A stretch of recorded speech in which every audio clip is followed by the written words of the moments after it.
Praise the Lord. மாண்டவராக இயேசு கிறிஸ்து நாமத்தினால எல்லாரும் அன்போட வாழ்த்துக்கிறேன். இந்த காலையில் உங்களை பார்க்குறதுக்கு இன்னைக்கு ரொம்ப சந்தோஷமா இருக்குது. இந்த மைக்கு வேலை செய்யறதுல ஓகே, நீங்களாம் எப்படி இருக்கிறீங்க? நல்லா இருக்கீங்களா? இந்த காலையில் உங்களை பார்க்குறதுக்கு இன்னைக்கு ஆண்டவர் கொடுத்துருந்த సంతోషమైన నాలుకాగా నన్ను ఆందోళన అందరూ బాగున్నారా?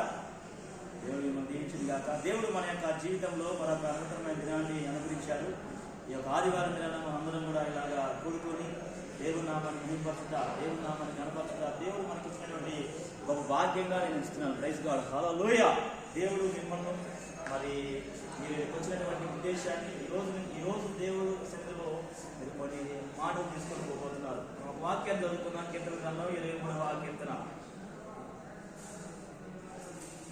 23వ కీర్తన 6వ వాక్యాన్ని మనం చూసినట్లయితే, కీర్తన గ్రంథం 23వ కీర్తన 6వ వాక్యాన్ని చూసుకుంటే, నేను బ్రతుకు దినమున నీవు కృపాక్షేమములే నా వెంట వచ్చును, చిరకాలం యెహోవా మందిరంలో నేను నివాసం చేసేది.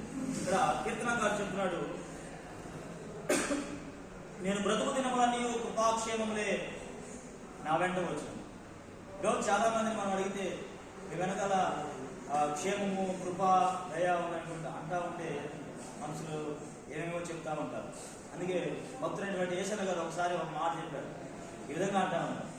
ఏమంటాడంటే, మీ వెనకాల ఏమొస్తున్నాయంటే ప్రజలు అంటున్నారు, మా వెనకాల కుక్కలు వస్తున్నాయి అంటున్నాడు, మా వెనకాల అప్పుడలు వస్తున్నారు అంటున్నాడు. ఈరోజు ఒక దేవుణ్ణి నమ్ముకున్నటువంటి విశ్వాసుగా, దేవుణ్ణి అంగీకరించినటువంటి ప్రార్థనా పరుడుగా నువ్వేం కలిగి ఉండాలంటే, నీ జీవితంలో దేవుని యొక్క కృప రావాలి, దేవుని యొక్క క్షేమం నువ్వు వెంటాడాలి. ప్రైజ్ లార్డ్, హల్లెలూయా. మరి ఉదయకాల సమయం డివోషన్లో కొన్ని మాటలతో నేను ముగిస్తున్నాను. ఇంకా తర్వాత జరగాల్సిన కార్యక్రమం చాలా ఉంది కాబట్టి దేవుడి కొన్ని మాటల ద్వారా ఈ వీడియోని వీక్షిస్తున్న వారు, తర్వాత చూసేవారు దేవుడు దీవించిన గాక. God bless you. Praise lord.